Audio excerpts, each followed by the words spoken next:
Vamos a ver en qué consiste una evaluación grande de un ensayo clínico, para lo que previamente vamos a ver cómo es la plantilla con las preguntas claves para la evaluación. Para ello nos vamos a valer de un modelo normal y corriente de variables que explican un resultado en salud.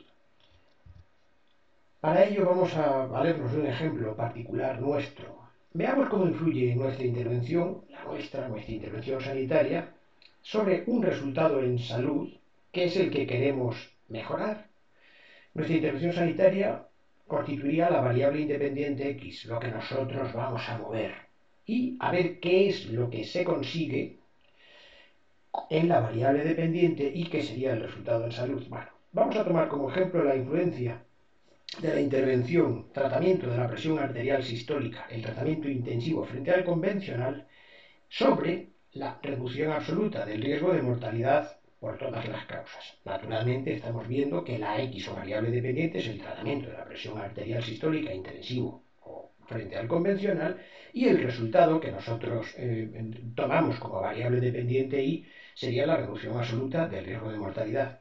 Es un estudio genuino nuestro, propio, de un metaanálisis de 18 ensayos clínicos, que tenemos aquí una tabla que es una parte del cálculo completo, para no ser ampulosos.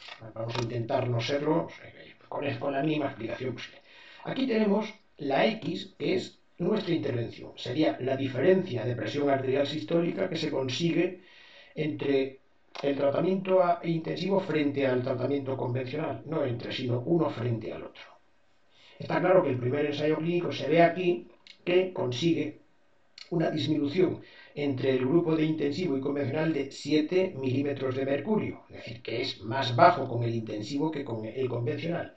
El segundo ensayo clínico consigue 2,90 y el tercero 10. No vamos a seguir así. Simultáneamente, el resultado en salud, que se asocia, no sabemos si causalmente, pero que se asocia, porque en principio es lo que tenemos que decir, en el primer ensayo clínico se aumenta la mortalidad, el riesgo absoluto de mortalidad, en un 2,38%. En el siguiente, un 0,23, se aumenta porque este número negativo es un número I negativo de reducción.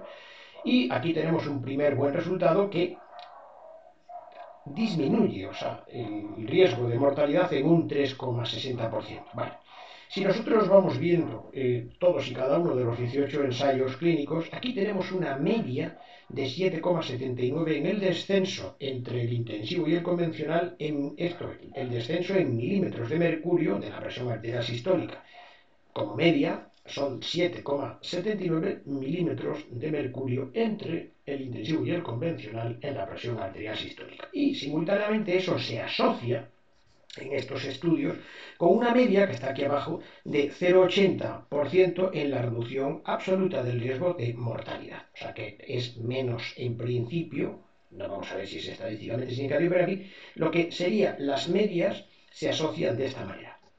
Si fuéramos simplicísimos, estaríamos en disposición de decir que, como baja 7,79 milímetros de mercurio, disminuye la mortalidad en un 0,80%. No vamos a hablar ahora mismo de tiempo, pero de momento viendo los números.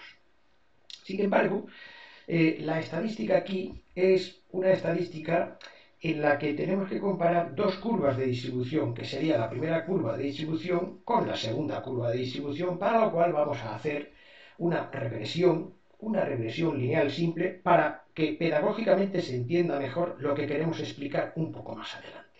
Bien, vamos a ver si somos capaces de verlo aquí. Aquí tenemos una representación gráfica de todos los valores, de la tabla anterior. En el eje de las IES, lógicamente tenemos la variable dependiente. La variable dependiente es el resultado en salud, que es la reducción absoluta del riesgo de mortalidad en porcentaje. Va desde aquí hacia arriba, es decir, esta sería una reducción buena y esta sería una reducción mala, porque esto en realidad es un aumento de la mortalidad. Bien. Simultáneamente, en el eje de las X tenemos nuestra intervención, que es la variable X o variable dependiente. Y en este caso sería nuestra intervención de disminución de la presión arterial, que va desde 2 en la reducción del intensivo frente al convencional, 4, 6, 8, va de aquí para acá. ¿Vale? Bien. como esto es un diagrama de dispersión, está claro que cada punto une el resultado en salud que se asocia con la disminución de la presión arterial. O sea, se supone que en principio queremos alterar al disminuir nuestra presión arterial sistólica, queremos influir sobre este resultado para que sea lo mejor posible, más o menos, ¿no? Bien. Se estila, es fácil de entenderlo, no vamos a a meternos en teorías más profundas, en tomar o sea, la media de la variable x. La media de la variable x se encuentra aquí. Me parece que son 7,79, creo recordar. Está en la tabla anterior, no recuerdo. Pero en fin, vamos a trazar la media de la variable x y la media de la variable y, aquí, perfectamente aquí también, ¿no? Que se encuentra entre el 0% y el 2%. En este momento no me acuerdo, pero vamos, viene en la tabla. En el punto, o sea, siempre cuando hacemos una recta de regresión, en este caso una recta de regresión lineal, las medias, o sea, se cruzan siempre por las medias de ambas. O sea, eso por definición y además que se puede comprobar perfectamente. Bueno, pues vamos a ver un momentito, en este caso, vamos a ver un momentito aquí atrás. Vamos a ver el tercer ensayo clínico, que es el que vamos a tomar como ejemplo. Cuando la presión arterial sistólica baja en 10 milímetros de mercurio, vamos a ver qué es lo que pasa con la I predicha y con la I real. Vamos a verlo de nuevo en la gráfica. Vaya, aquí está. Bien. Cuando X es igual a 10 milímetros de mercurio, es decir, cuando se da esta situación, es este punto de aquí, nosotros, con nuestra modelo, con nuestra recta de regresión, obtenemos un valor, predice que la influencia que tiene esta bajada de la presión arterial, predice, lo dice aquí arriba, que habrá un 1,47 de reducción absoluta del riesgo de mortalidad. Y efectivamente, o sea, predice, este es el valor que predice, y si nos venimos aquí, obtendremos que esto es 1,47% de la reducción absoluta de la mortalidad. Pero eso es la predicción teórica, la explicación teórica de lo que se supone que es nuestra intervención al hacer una recta de regresión. No nos vamos a meter en muchas averiguaciones, pero hemos de recordar que una recta de regresión se hace por la técnica de los mínimos cuadrados, porque es la única manera de que los errores que están arriba y los que están abajo se equilibren, de modo que es el mejor modelo explicativo posible del mundo matemáticamente. Es esta recta de regresión. Bien.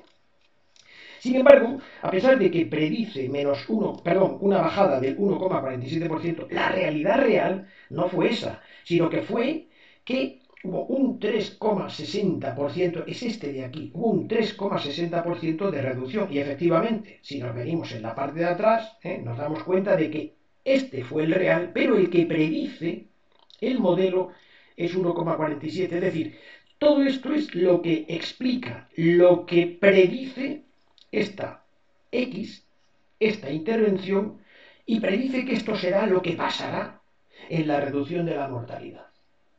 Pero eso es lo que predice matemáticamente. Pero entre lo dicho y lo hecho, entre lo predicho, entre el 1,47, que es el predicho matemáticamente, y el real de 3,60, hay una diferencia. Y efectivamente, hay una diferencia, lo vemos aquí.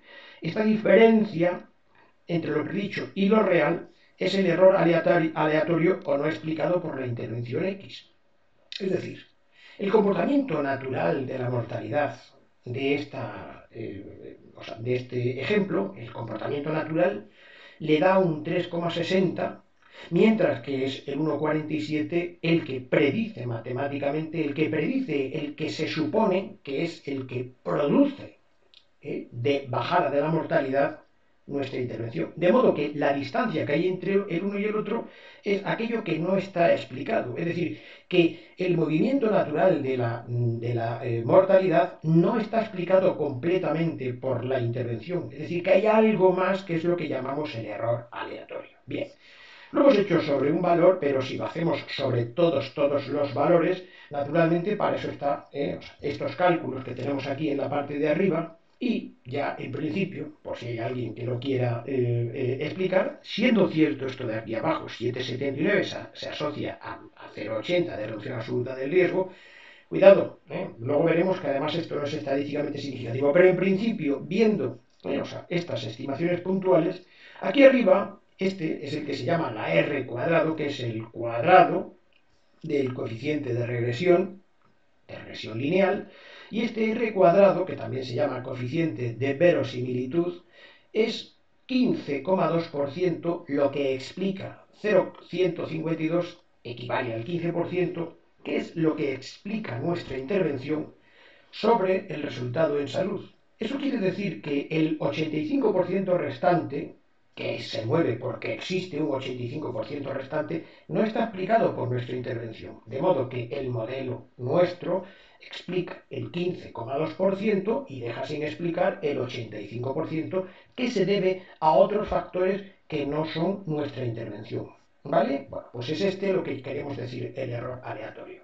Bien, vamos a ser un poco redundantes, ¿no? La influencia, la explicación o la predicción del resultado teórico, el que da la línea recta, vamos a llamarlo por eso I', vamos a llamarlo I', ¿no? Repito, la influencia, explicación o predicción del resultado teórico I', que es la variable dependiente teórica, no la real, la teórica, la que proporciona nuestra intervención real, ¿no? Que es la variable dependiente, es decir, nuestra intervención sanitaria de bajar la presión sanguínea, se puede expresar en lógica formal sencillamente así. X, o la variable independiente, la variable X implica Y'. Claro, esto en lógica formal se traslada a la matemática diciendo que si X implica Y', eso quiere decir que Y' es función de la intervención. Y aquí está abajo. Es decir, Y' es función de nuestra intervención. ¿Vale? Este Y' es, repetimos, el teórico, el resultado teórico, no el práctico, el real, ¿no? De la reducción de la mortalidad.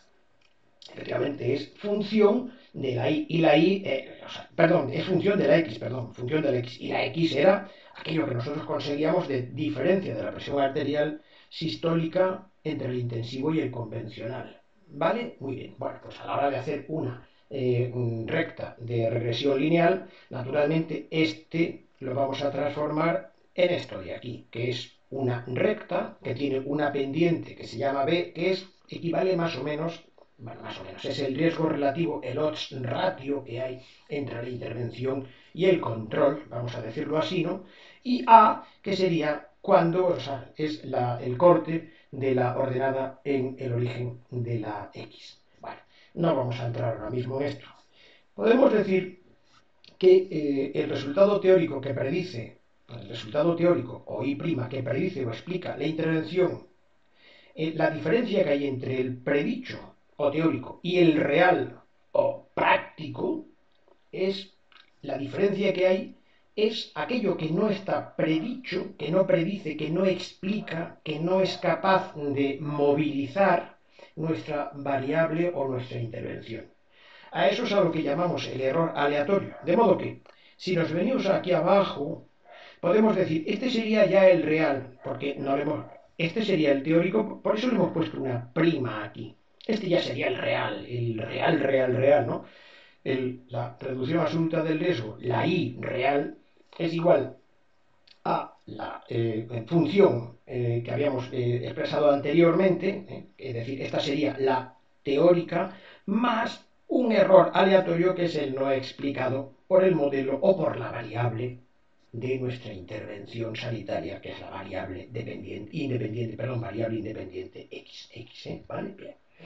Sin embargo, los resultados en salud suelen estar influidos o explicados no solo por una variable o una sola causa o un solo factor.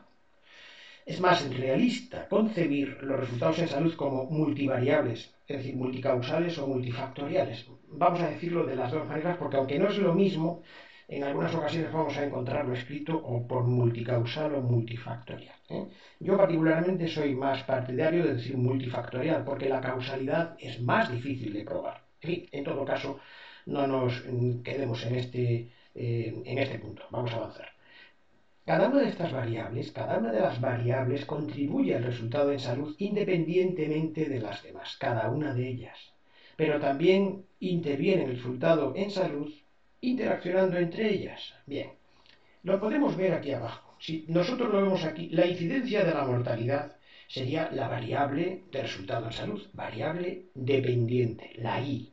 Bien, esto es igual a una ordenada en el origen, que hemos dicho, más todas estas variables de las que hemos seleccionado 4. Bueno, hay más, pueden ser muchas, ¿no? Aquí tenemos el tratamiento, sería la primera, la edad, que también explica este resultado, la enfermedad cardiovascular, que explica parcialmente este resultado, fumar, que explica parcialmente este resultado, también el poligen, que predice el accidente cerebrovascular, que también explica parte de este resultado, y hemos puesto aquí al final la condición N. Bien. Naturalmente, luego hay que poner aquí, en estas ecuaciones, que son explicativas o predictoras, las interacciones posibles que hay, pero no nos vamos a meter en este tema, pero hay interacciones entre las variables. Siempre hay alguna interacción. La edad, por ejemplo, interacciona con todo, generalmente. Bien. Y además de esto, existe un error aleatorio, el error aleatorio, porque esta es la parte que no somos capaces de explicar. Vamos a ver, si fuéramos dioses del Olimpo, esta I estaría totalmente predicha, o sea, sería total, completa, porque los dioses del Olimpo perciben toda la realidad. Permítaseme esta metáfora. Pero nosotros somos hombres, nosotros no somos dioses, y solamente está a nuestra disposición los perceptos, los fenómenos que percibimos, lo que nosotros podemos captar con nuestros sentidos y con nuestra mente, con nuestra imaginación. Pero la realidad es mucho más compleja que lo que nosotros somos capaces de percibir, si no, seríamos como los dioses del Olimpo, que no necesitaríamos ningún tipo de investigación, lo sabríamos todo. Pero no, bien. Además de ello, para seguir con la frase, además de ello, dada la complejidad no determinista de todos los resultados en salud, vamos, de la mayoría de los resultados en salud, mejor dicho, las variables que encuentren fenomenológicamente los científicos no serán todas. No serán todas, sino las que nosotros percibimos tal como he dicho, aquellas que nosotros concebimos.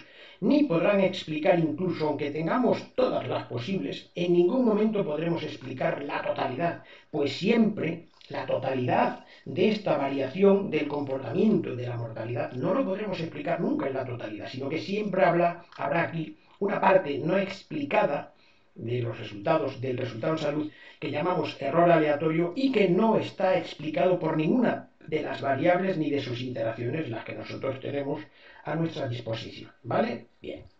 Bueno, pues ya vamos avanzando un poquito más. Vamos a ver, acudiendo a lo que acabamos de decir, vamos a ver cómo se explica la comparación entre dos grupos, lo cual nos va a permitir entender la diferencia entre un estudio observacional y un estudio experimental controlado aleatorizado.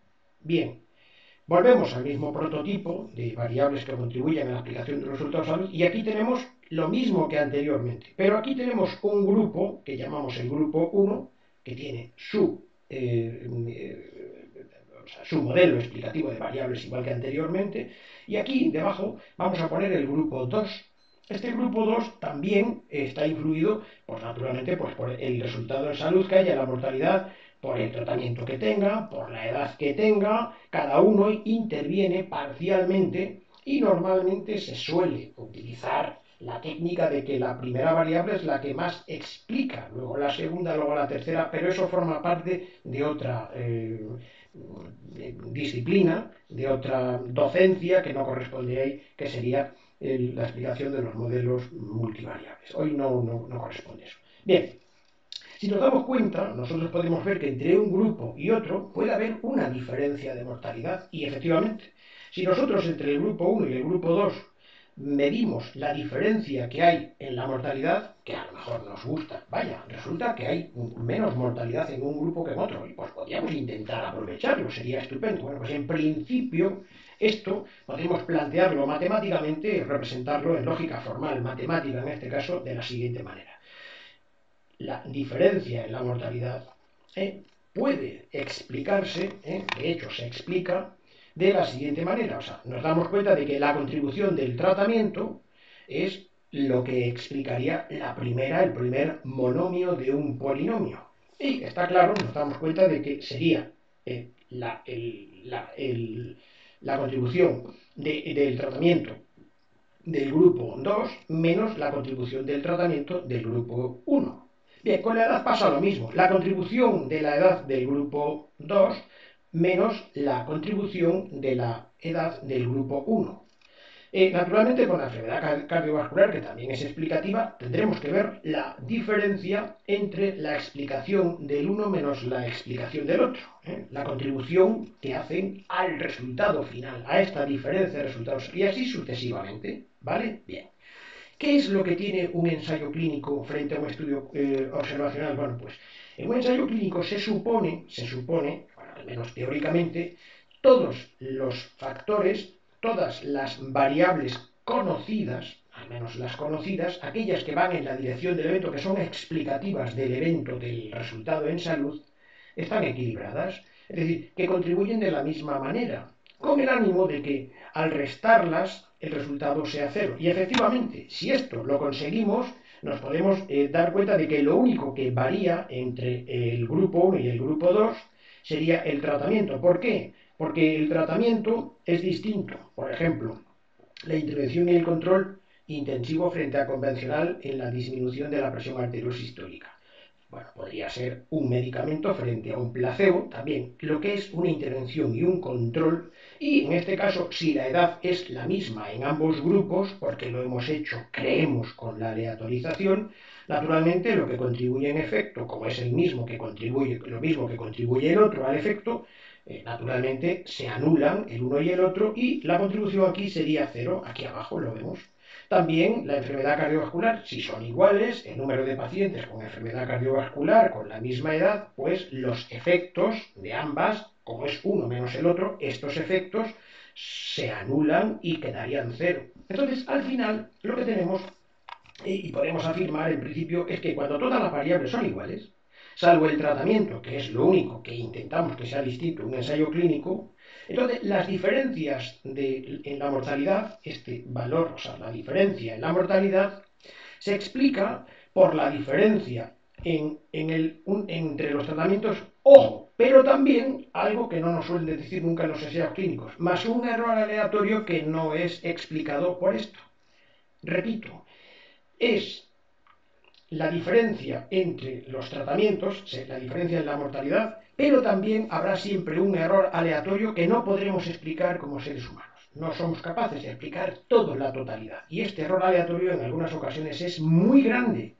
De modo que atribuir toda la explicación de la diferencia en la mortalidad cuando el error aleatorio que está a la derecha es muy grande, es injusto atribuírsela solo a la diferencia que hay en los tratamientos. Bien, aprovecho para decir que cuando no están equilibrados los factores, las variables que van en la dirección del evento, entonces tenemos que proceder, que es un estudio observacional, a esta explicación en la que tenemos que intentar ver que estos tratamientos, o sea que la edad si es distinta, hay que hacer cálculos matemáticos para ver qué pasaría en un grupo si tuviera la misma edad que en el otro, pero si nos damos cuenta ya es un modelo cómo sería así matemáticamente en lugar de cómo es en la realidad. En los ensayos clínicos acudimos a la realidad real porque hemos manipulado, perdón que diga manipulado, hemos manipulado científicamente el grupo para que tenga la misma edad. Cuando no tiene la misma edad, y por eso es un estudio observacional, naturalmente tenemos que hacer un equilibrio entre ambos, pero es una suposición matemática, como si fuera una regla de tres. Y ahí muchas veces hacemos algo que es más allá de la realidad, porque hay veces que los modelos matemáticos funcionan, pero en la realidad no dan el mismo resultado, que es el que damos por cierto, más o menos en un estudio observacional. Esa es la razón, como veremos más adelante en nuestra pedagogía, de que los estudios observacionales parten en nuestra evaluación de una validez de evidencia baja, mientras que y va subiendo en el caso de que haya mejoras en el diseño y en la implementación, mientras que los ensayos clínicos parten de una calidad de evidencia alta y van bajando en el caso de que haya problemas en el diseño y en la implementación.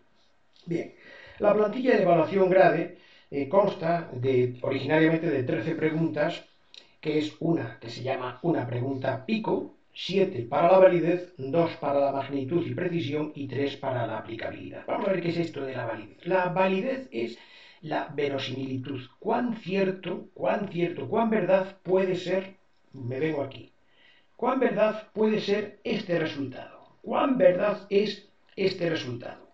Este resultado será muy verdad si solo se debe a esto. Porque lo que quiero saber es si este resultado es debido al tratamiento, es lo que yo estoy diciendo. Es muy verdad, la validez sería alta. A no ser que también esté influido por algo de la edad, porque no está completamente equilibrado, que haya algo de intervención por la enfermedad cardiovascular, por algo que sea distinto, ya lo veremos, tanto en el diseño como en la implementación, y que esté alterando, confundiendo el verdadero resultado que se debería a esto. De modo que la validez es cuán verdad es que este resultado se debe a esto solo. Si se debe a eso solo, validez alta. Si no sabemos, no estamos seguros de que se deba solo a eso, va bajando la validez porque el resultado es válido pues con dudas. Y esas dudas no nos permiten decir que la validez sea alta. Bajaríamos a moderada y de ahí sucesivamente a baja o muy baja. Bien, vamos a continuar un momentito porque la validez es alta, moderada, baja o muy baja, por decirlo de una manera ordinal, más o menos, ¿no? La validez significa cuán verosímil es la medida del resultado que se ha obtenido antes de juzgar si es clínicamente relevante o no. ¿Vale? Bien. Ahora vamos a ver la relevancia clínica, que le llamamos también magnitud, que son estas dos preguntas de aquí.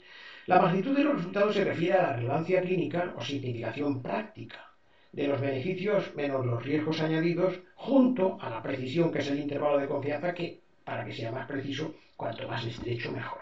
Bien, además de eso, en las evaluaciones nuestras, hay veces que también es para una aplicación aplicación a los pacientes. Con esa validez que hemos obtenido y con esa precisión de los resultados, ¿a qué categorías de pacientes podría ser teóricamente aplicable esta intervención?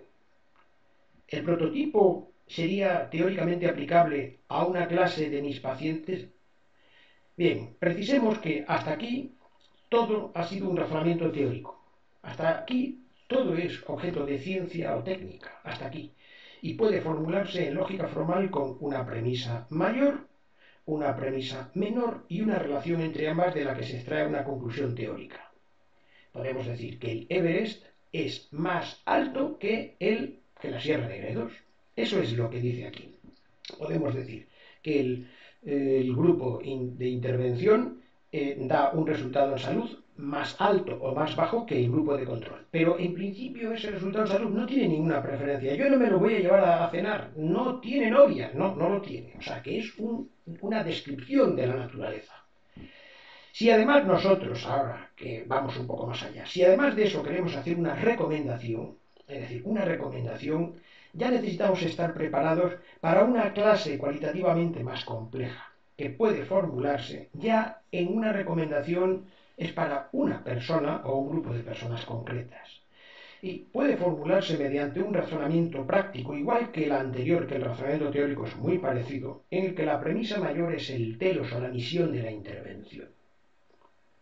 Y la premisa menor, curiosamente aquí, es el resultado que hemos obtenido del anterior razonamiento teórico. De modo que la ciencia o la técnica, afirmamos que es la premisa menor de un razonamiento práctico para una toma de decisiones o para una recomendación. Toda toma de decisiones es moral.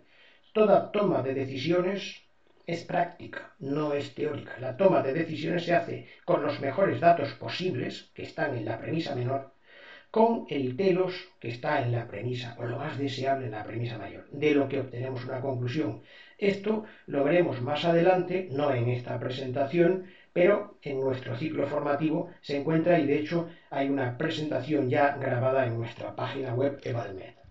Bien, vamos a ver, si nos damos cuenta, ahora las preguntas de grade serían estas 13, por ejemplo, esta sería la primera. se definieron claramente los pacientes la intervención, la comparación y el resultado. Por eso le llamamos pico. Esta pregunta pico es muy fácil de recordar porque estos son los pacientes, esta es la intervención, este es el control o comparación y outcomes en inglés es resultados. Bueno, lo vamos a poner así. Esta sería la forma de hacer las preguntas, ¿vale? Bien. Si nos vamos un poquitín para atrás, vamos a ver que el pico se ve aquí perfectamente. El pico, los pacientes, si nos damos cuenta, es todo esto de aquí. Estos son los pacientes, estas son las características de los pacientes, esto de aquí, ¿no? Bien, la intervención, esta sería la intervención y este sería el control. Y el resultado que vamos a buscar en principio sería este de aquí. Luego entonces aquí tenemos la pregunta pico. Para pacientes de edad con enfermedad que fuman, que tienen el poligen, tratados con la intervención frente a un comparador, un control, vamos a buscar el resultado mortalidad por todas las causas. Es la forma de hacer la pregunta pico. Vamos aquí un poquitín más acá. Bien. ¿Son válidos los resultados? Estas son las preguntas de la validez, de cuán verosímil es que el resultado se debe solo a la intervención frente al control, pero vamos a pasar un poquitín más adelante porque nosotros, en el grupo nuestro, en Evalmed, introdujimos estas 13 preguntas en una narrativa más fácil de recordar porque permite hacer un resumen como si fuera una historia, una película de Walt Disney. Perdón que lo diga de esta manera, porque las películas de Walt Disney o los cuentos de los hermanos Grimm o la leyenda de Gilgamesh, todos tienen una estructura narrativa porque narrativo es propio de la vida y la literatura lo copia y ha creado lo que se llama el género narrativo, pero la narrativa es de la vida. De modo que no es que la vida la hayamos copiado del teatro, sino que el teatro se copia de la vida. Bien, nosotros creemos que es más fácil de recordar de la manera en la que nosotros lo tenemos concebido para la elaboración de un resumen que permite el no volver a mirar el ensayo original porque está siempre con la misma plantilla de resumen, la misma narrativa, que es exactamente, primero, la introducción, lo proyectado, lo conseguido, los comentarios, discusión y opinión del evaluador, que es el único sitio donde opina el evaluador, nada más que aquí, el conflicto de intereses y la validez de los resultados y las conclusiones y o recomendaciones. Bien, esto, GRADE, como muchos otros sistemas, son meramente la aplicación de la filosofía de la ciencia para personas no habituadas, no versadas en la práctica de la lógica formal, pero es una lógica formal muy sencillita de entender en lo que es lo básico de la filosofía de la ciencia. Bueno, nosotros como regla del dedo, por si alguien se pierde, ¿no? Más o menos, ¿no? Como regla del dedo, pues si uno se pierde, le recomendamos que tiene un acrónimo que responde a la palabra ideal. Bueno, está un poco forzada la palabra ideal porque es muy fácil de recordar en español, porque ideal sería el acrónimo cuyas primera letra corresponde a la I de identificación del problema, la D definición del problema, la E estrategias para reducir el problema, la A las actuaciones llevadas a cabo de lo que hemos estado diseñando como estrategia, y la L, que son los logros o resultados obtenidos. Bien, lo mejor, en lugar de hacerlo de una manera teórica, es verlo prácticamente, una evaluación práctica, o sea, de arriba abajo, del estudio Proactive, por ejemplo, hemos puesto este, tal y como mostramos en la siguiente presentación. Y sin más, bueno, pues pasamos a la siguiente para verlo en la práctica.